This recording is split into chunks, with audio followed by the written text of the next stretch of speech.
we ended up with 2 nice fillets. Now this is something where your fish guy could do for you. You'll take the bones out, but every fish has bones. That's another thing that people are scared about with their fish is getting bones. Most of the bones in a fish are always towards the top. Once you fillet it, they're towards the top of the head, so they're right here. So this is where you need needle nose pliers or pinchers or some kind of flat pliers, and you pull out your what we call pin boning. This is what you call pin boning your fish.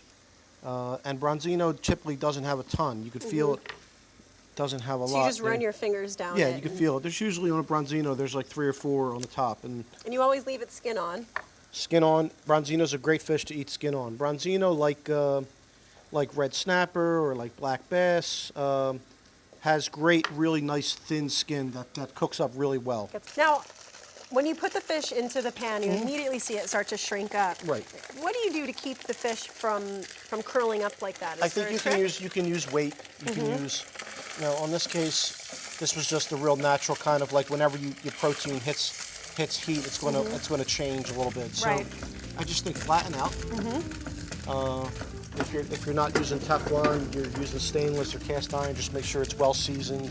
So that's an important tip too, is when you're cooking fish, especially with the skin on, you don't want it to stick to the pan.